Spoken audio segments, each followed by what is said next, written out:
السلام علیکم ورحمۃ اللہ۔ ایک مرتبہ پھر آپ کو خوش آمدید کہتے ہیں، اور علماء کرام جو ہے تشریف فرمائے، ان کی محفل ابھی سجے گی، لیکن اس سے پہلے پیارا انداز نیکی کی طرف بڑھتے ہیں۔ پیارا انداز نیکی۔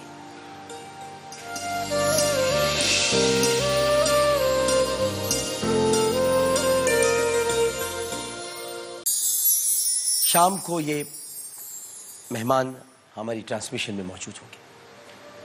جب یہ آئیں گے تو میں ہمیشہ کی طرح آپ سے پھر بھیک مانگوں گا، ان کے لیے بھیک مانگوں گا، کیونکہ مجھے دوسروں کے لیے مانگنا بہت اچھا لگتا ہے۔ اور سب سے بڑی بات یہ کہ ہمیشہ ہماری یہ خواہش بھی رہی ہے، یہ دعا بھی ہے، یہ التجا بھی ہے، اور یہ رب تعالیٰ کی بارگاہ میں ہماری فریاد بھی ہے کہ اپنے سوا ہمیں کسی کا محتاج نہ کرنا۔ اور یہ لوگ بھی یہی کہتے ہیں کہ ہمیں رب کے سوا کسی کا محتاج نہیں بننا۔ اللہ تعالیٰ ہی ان کی مدد فرمانے کے لیے آپ کو منتخب کرتا ہے، آپ جیسے انسانوں کو، کہ آپ نیکیاں کما سکیں اور مدد کر سکیں۔ مجھے امید ہے کہ جب شام کو تشریف لائیں گے تو آپ ان کی دامیں درمیں سخنے جیسے بھی چاہیں گے مدد کر سکیں۔ علماء کرام تشریف فرمائے۔ ممتاز عالم دین سربراہ شباب اسلامی پاکستان علامہ مفتی حنیف قریشی صاحب، السلام علیکم۔ تشریف فرمائے ممتاز عالم دین علامہ شبیر حسن میثمی صاحب، جو کہ زہرا اکیڈمی کے چیئرمین ہیں اور مرکزی شیعہ علماء کونسل پاکستان کے سربراہ بھی ہیں، السلام علیکم۔ السلام علیکم۔ تشریف فرمائے جناب مفتی نوید عباسی صاحب، ہمارے انتہائی قابل احترام، انتہائی معزز، اور ہمارے پروگرام کی شان بڑھاتے ہیں، السلام علیکم جی۔ وعلیکم السلام۔ حضرات کی اجازت ہو تو السلام علیکم۔ السلام علیکم۔ السلام علیکم۔ وعلیکم السلام، جی جناب فرمائیے۔ جی میں مزمل بات کر رہا ہوں راول پنڈی سے۔ ڈاکٹر صاحب کیسے ہیں آپ؟ الحمدللہ الحمدللہ مزمل صاحب۔ تمام علماء کرام کو السلام علیکم۔ وعلیکم السلام۔ ڈاکٹر صاحب ماشاءاللہ سے آپ کی رمضان کی نشریات سب سے اچھی ہیں، بہت اچھا لگتا ہے آپ کو ٹیلی ویژن پہ دیکھ کے۔ بہت اچھا ڈاکٹر صاحب، میرے علماء کرام سے دو سوالات ہیں۔ جی۔ ایک تو یہ کہ جب کوئی خاتون کسی بچے کو دودھ پلاتی، کسی اور کے بچے کو، تو اس کی وہ کس شرائط کے تحت اس کی رضائی ماں کہلاتی؟ اور میرا دوسرا سوال ہے کہ کبوتر پالنا یا کوئی پرندہ پالنا گھر کے اندر، تو ہماری شریعت میں اس کے کیا احکامات ہیں؟ اور ایک اور سوال میرا یہ ہے کہ اس پہلے والے سوال سے ریلیٹڈ کہ سیروگیشن کا جو ہے وہ ہمارے دین اس کے بارے میں کیا کہتا ہے؟ کس کے بارے میں؟ سیروگیشن جو ہوتا ہے کہ کسی کیا اولاد نہیں ہو رہی اور وہ اس کو جو دوسرے طریقے کار ہوتے ہیں۔ جی جی مفتی صاحب۔ بسم اللہ الرحمن الرحیم۔ پہلا سوال وہ دودھ پلانے سے متعلق ہے، رضاعت کا متعلق۔ جس وقت بھی 2 سال کی عمر سے پہلے اگر کوئی ایسی خاتون جو اپنا جس کا یقیناً دودھ ہو اور وہ دودھ اس بچے کو پلائے، چاہے وہ ایک قطرہ ہی ہو، تو اس سے وہ خاتون اس کی رضائی ماں بن جاتی ہے۔ اس کے لیے مزید کسی اور تحریر کی یا مزید کسی ان کے درمیان معاہدے کی ضرورت نہیں ہوتی ہے، اور اس کا حکم یہ ہے کہ وہ جو ماں بنتی ہے تو اب تمام جو خونی رشتے جس طرح سے ان کی حرمت ہوتی ہے، اسی طرح اس رضائی رشتے کی بھی حرمت ہوتی ہے۔ یعنی وہ عورت اس کی ماں ہے، اس کی اولاد اگر وہ بیٹے ہیں تو اس کے بھائی ہیں، اور اگر وہ اس کی بیٹی ہیں تو وہ اس کی بہنیں ہیں، اور اگر اس کی بہن ہے تو وہ اس کی خالہ ہے۔ یعنی جس طرح نسبی رشتے ہیں تو اسی طرح وہ رضائی رشتہ بھی اسی طریقے سے ثابت ہوگا۔ اچھا یہ پروسیجر بھی سمجھا دیں کہ اولاد کو کفالت میں لینا یا اولاد لینا، اس کا کیا طریقہ کار ہوتا ہے؟ یعنی اگر آپ نے لے لیے تو ظاہر ہے کہ اگر دودھ نہیں پلا سکے، یعنی محرم اور نامحرم کا معاملہ رہے گا، ورنہ تو اگر خالہ یا پھپھی کوئی بھی دودھ پلا دیں، اگر یہ نہیں ہو سکا تو پھر کیا کریں گے؟ دیکھیں بنیادی طور پر تو جو چیز ہے اسلام میں یہ جو ہے نا منہ بولا رشتہ، یہ منہ بولا یہ کوئی ایسی اس کی حیثیت نہیں ہے۔ اصل میں اگر کوئی کسی کو بچہ گود لیتا ہے تو اس کو یہ اس کے 2 سال کی عمر سے پہلے یہ کوشش کرنی چاہیے کہ وہ جو خاتون ہے جو لے رہی ہے وہ اپنی کسی بہن یا ایسے رشتے سے اس کو دودھ پلوا دے کہ جو تاکہ ان کی حرمت رہے، وگرنہ ظاہر ہے وہ محرم اور غیر محرم کا جو شرعی نقطہ نظر سے معاملہ ہے وہ آئے گا، بھلے وہ منہ بولا وہ اس کو ماں ہی کیوں نہ کہہ رہا ہو، تو شرعی نقطہ نظر سے اس طرح سے وہ بیٹا نہیں بنتا ہے۔ اگر وہ اپنی بہن کا دودھ پلا دیتی ہے وہ خاتون، تو وہ اس کا بھانجا لگ جائے گا، ظاہر ہے پھر بھی حرمت ثابت ہو جائے گی، یا اور اس طرح سے جو کوئی ایسا رشتہ کہ جس سے اس کی حرمت ثابت ہو جائے. ٹھیک ہے. دوسرا یہ ہے کہ یہ جو منہ بولا آج کل ہمارا جی فلاں منہ بولا بہن ہے، منہ بولا بھائی ہے، منہ بولا کچھ نہیں ہوتا. یہ منہ بولے کا شرعی نقطہ نظر سے کوئی یہ بڑے بولے ہوتے ہیں سارے منہ بولے. جی پیشوی صاحب. ایک تو یہ کہ ہمارے یہاں دودھ پلانے کی کم سے کم شرط یہ کہ 24 گھنٹے مسلسل وہ بچہ اس خاتون سے پیے، یا چند دن الگ الگ وقفوں سے اتنا پیے کہ گوشت اور ہڈی اس سے ہو. دودھ جو ہے وہ حمل کے ذریعے آیا ہوا ہو، انجیکشن وغیرہ دے کر یا اس وقت پھر وہ اسی طرح سے جیسے ماں کا حکم ہوتا ہے، رضائی ماں بھی اسی طرح سے حکم میں آ جاتی ہے. باقی جیسے مفتی صاحب نے بتایا محرم ہونے کے لیے مشکلات ہیں، اور جن کو ان مراحل سے گزرنا وہ ذرا ذاتی طور پر رابطہ کر لیں تاکہ ہم دیکھیں. مگر یہ بتائیے گا مجھے میسوی صاحب کہ جو لوگ اپنا نام دے دیتے ہیں، مطلب ان کو پتہ ہے کہ یہ بچہ انہوں نے کہیں سے لیا ہے اور اس کے بعد اس بچے کو ظاہر ہے کسی سے دودھ بھی پلوا، لیکن نام اپنا دے دیتے ہیں اور اس بچے کو بتاتے بھی نہیں ہیں کہ تم ہماری اولاد نہیں ہو، نام اس کو دیتی. کتنا بہت بڑا ظلم ہے اس وجہ سے کہ نسب میں بھی مشکلات آ سکتی ہیں، اور پھر جب آگے چل کے بیٹے یا بیٹی کو پتہ چلتا ہے کہ یہ حقیقی ماں نہیں ہے، باپ نہیں ہے، تو اس کی نفسیات پہ بہت اثر پڑتا ہے. اس لیے میں نے عرض کیا نا، ایسا کوئی مسئلہ ہو تو آ کے بات کرے، لیکن بچے کے لیے یہ بات واضح رہے کہ بھی تمہارے ماں باپ فلاں ہیں یا اب چلے گئے دنیا سے، یا جو بھی صورتحال ہے، تاکہ بڑا ہو کے اس کو جھٹکا نہ ملے. اور جو سروگیٹ مدر کا سوال کیا ہے، تو دیکھیں شریعت کے لحاظ سے سروگیٹ مدر اسی وقت بن سکتی ہے جب کوئی عقد ہوا ہو. ہمارے یہاں عقد دائم کی بھی شرط ہے، عقد غیر دائم کی بھی صورتحال موجود ہے. ان کے بغیر اگر کوئی سروگیٹ مدر بنتی ہے، یعنی کوئی اپنا رحم جو ہے حامل کے لیے دیتی ہے، یہ شرعاً جائز نہیں ہو. اور سروگیٹ مدر تو اس طرح ہوتا ہے، ویسے بھی آپ کو پتہ ہے آسٹریلین کانسیپٹ جو یہاں پر ہے وہ تو آپ کو پتہ ہے رحم، مطلب یہ کہ رحم میں رکھتے ہی وہ مادہ تولیدی ہے جو کہ اصل ہوگا، مطلب وہ کسی اور کا نہیں ہے. اس میں وہ پھر ایک الگ پر وہ الگ ایک بحث ہو جائے گی، لیکن آپ اس کو تو جائز قرار دیتے ہیں جو اس طرح اگر اسی کا اگر وہی شوہر اور بیوی کا فرٹیلائز ہو جائے اور اس کے بعد فرٹیلائزیشن کے لیے دیا جائے تو اس میں پھر کوئی حرج نہیں. ٹھیک. جی مفتی صاحب. ڈاکٹر صاحب ایک تو انہوں نے جو آغاز میں کہا تھا کہ کس دلیل کی بنیاد پر جو ہے وہ دلیل رضائی ماں ہوگی، تو قرآن مجید فرقان حمید نے کہا وَأُمَّهَاتُكُمُ اللَّاتِي أَرْضَعْنَكُمْ. جب نص موجود ہے قرآن کی تو پھر جس کا دودھ پی لیا، جیسا کہ قبلہ مفتی صاحب نے ارشاد فرمایا کہ حولین کاملین پورے 2 سال کی مدت کے اندر، اور اس کے لیے یہ ہے کہ وہ 2 سال جس نے دودھ پلانا ہے اس کے بچے کی عمر بھی یعنی وہ 2 سال سے پہلے کی مدت سے پہلے پلائے، اور جس نے پینا ہے وہ بھی 2 سال کی مدت سے پہلے پیے، تو تب یہ ثابت ہوگا، اور اس کے لیے نص ہمارے پاس موجود ہے.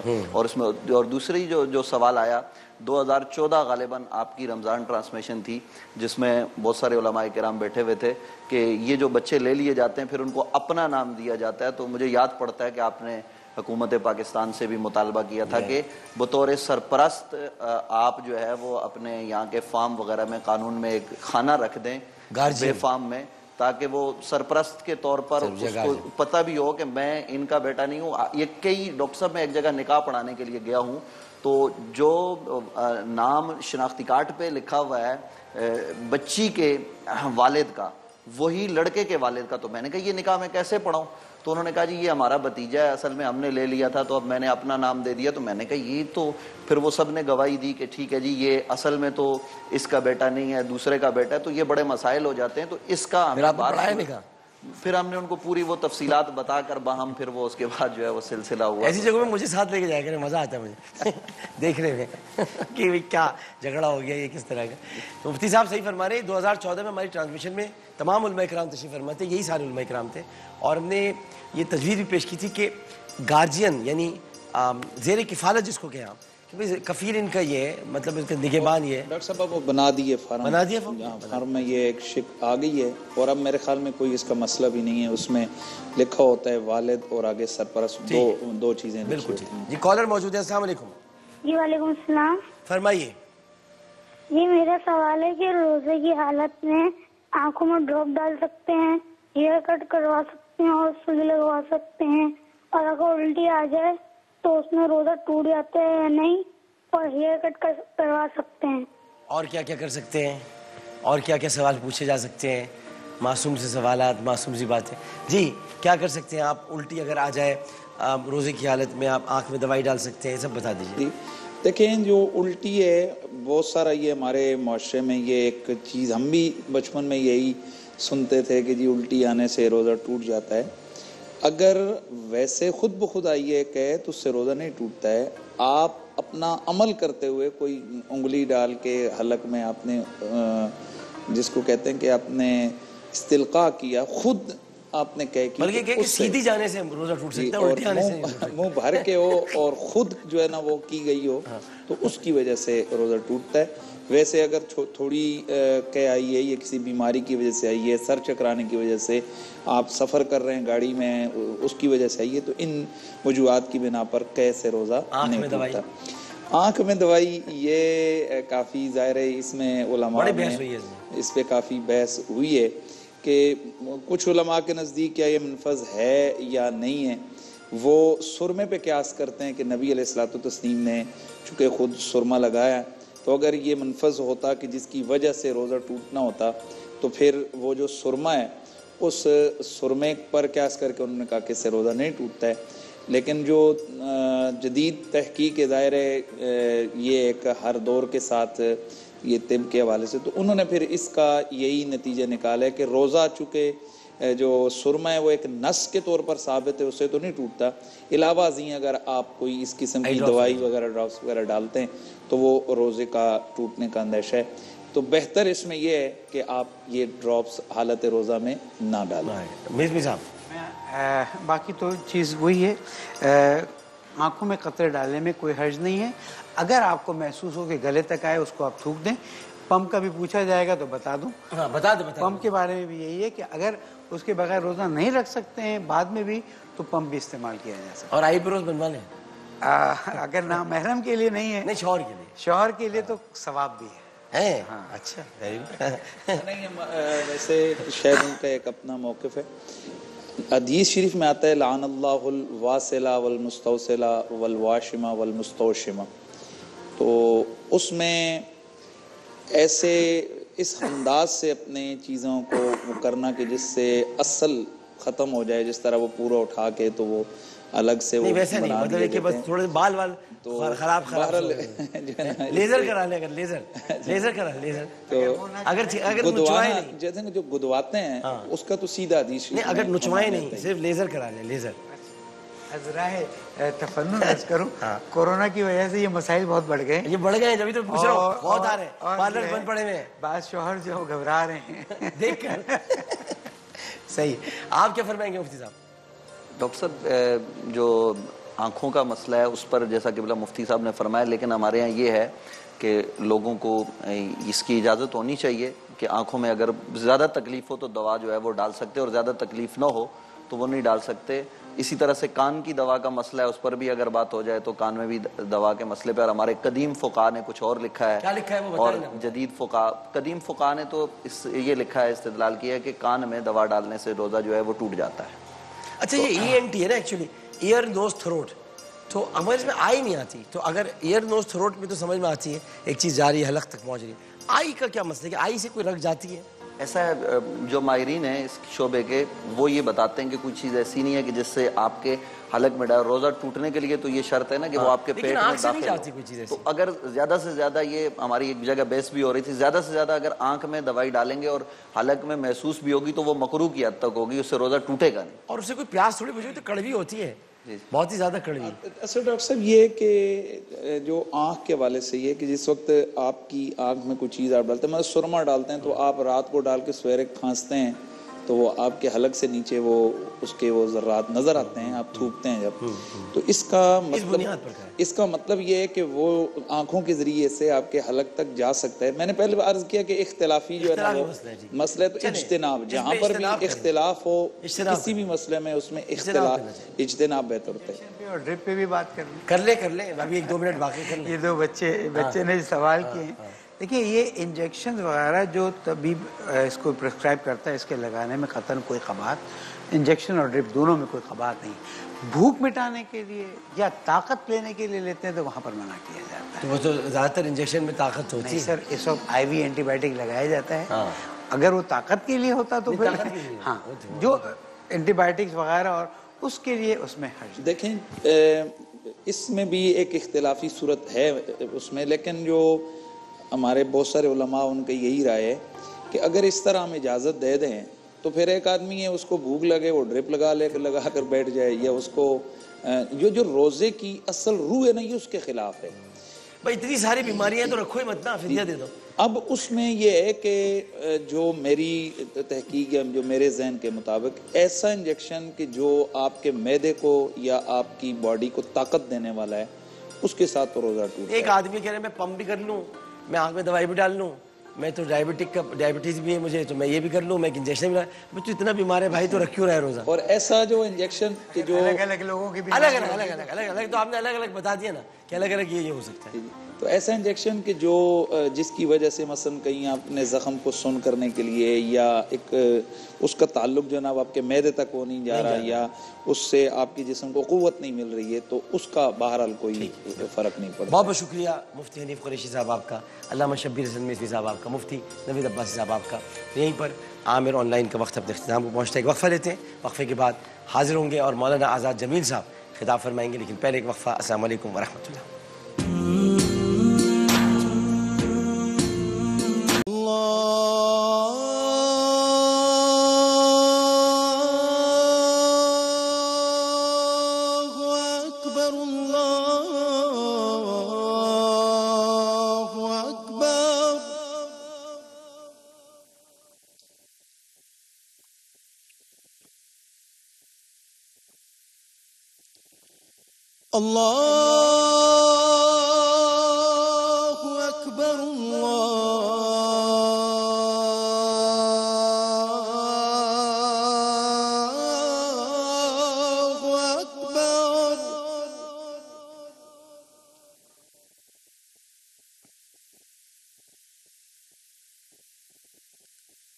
أشهد أن لا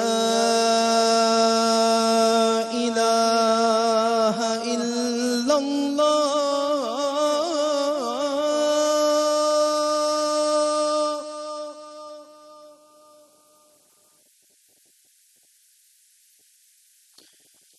أشهد أن لا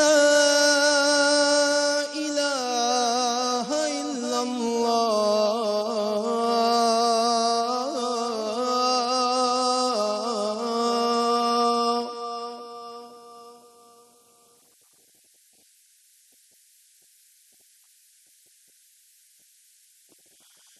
أشهد أن محمد رسول الله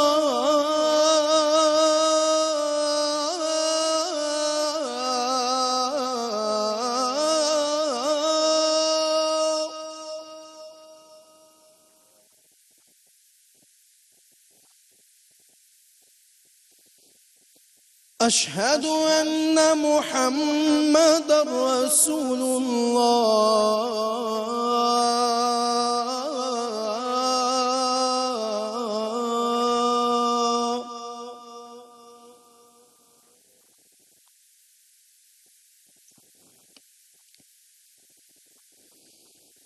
حي على الصلاة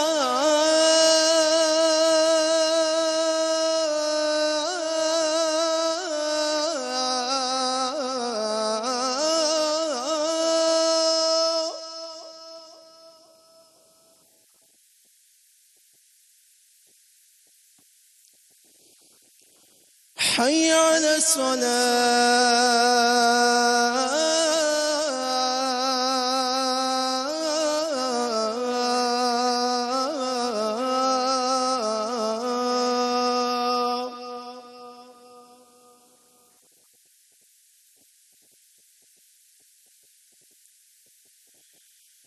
حي على الفلاح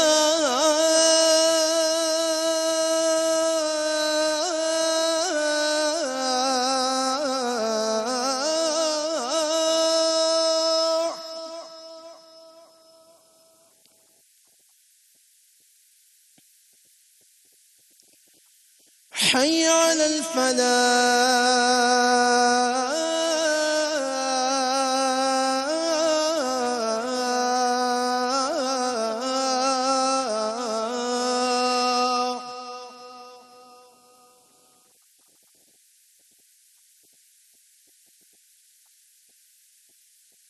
الصلاة خير من النوم.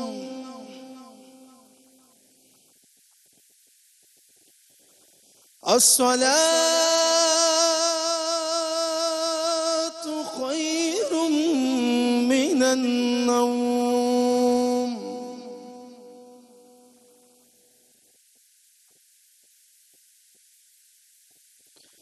الله أكبر الله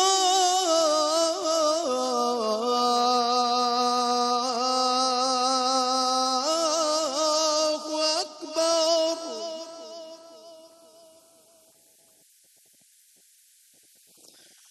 لا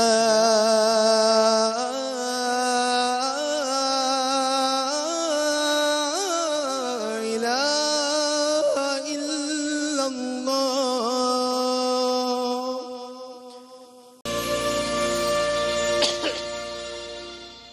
السلام علیکم ورحمۃ اللہ وبرکاتہ.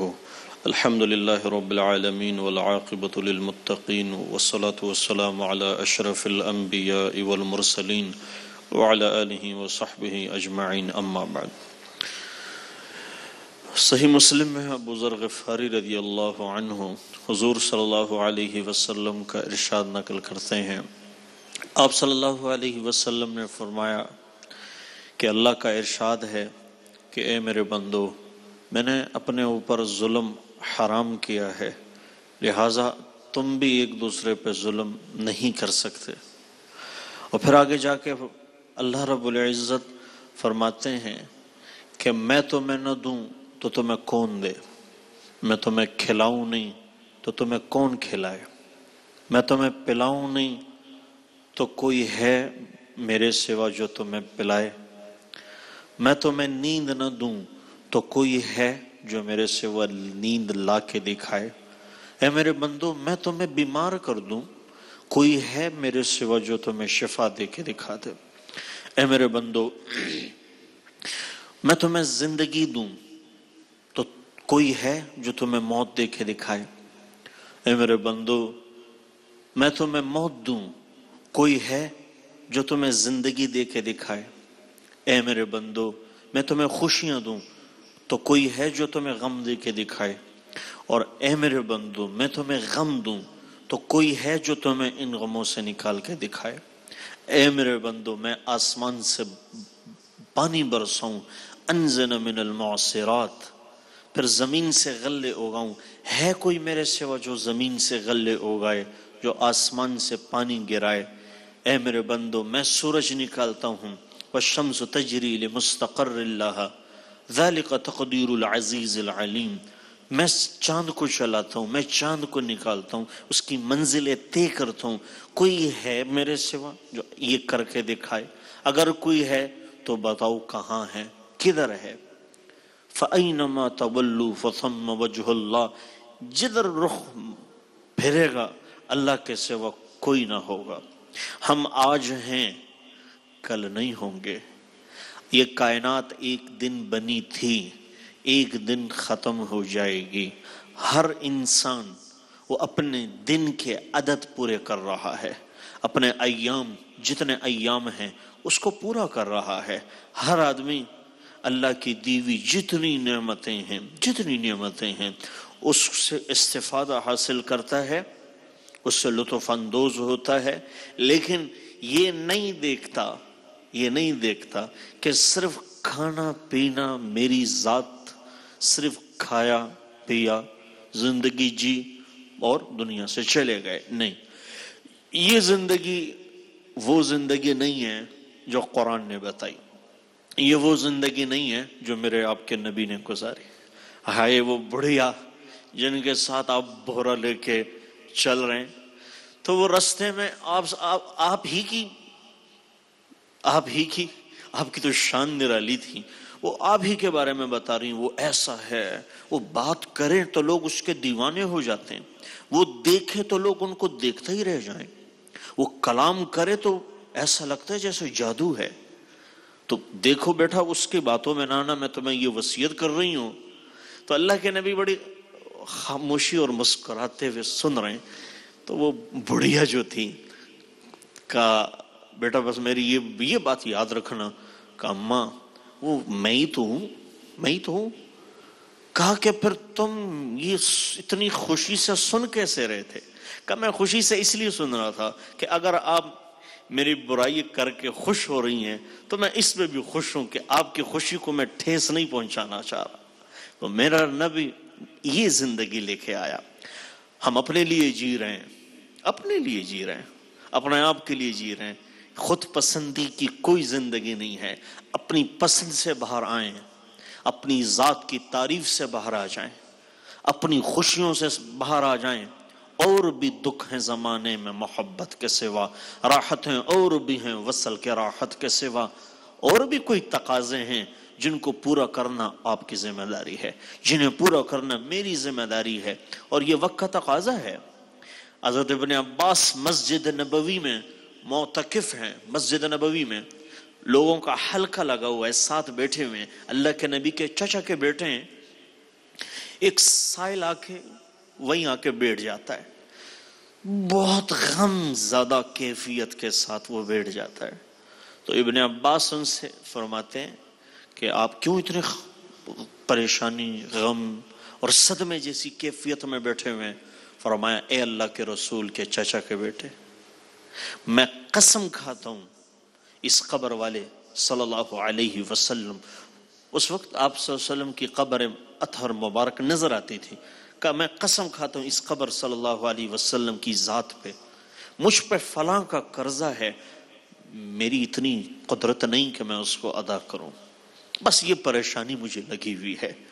ابن عباس باہر نکلے، معتکف تھے، اعتکاف تھا رمضان، چپل اٹھائے مسجد سے باہر چلے گئے۔ اور ہمارے ہاں کلی قاعدہ ہے جو مسجد سے باہر چلا جائے اعتکاف ختم ہو جاتا ہے۔ تو وہ صاحب جو تھے ان سے پوچھنے لگے حضرت آپ اپنا اعتکاف بھول گئے ہیں؟ کہ نہیں بھولا نہیں ہوں۔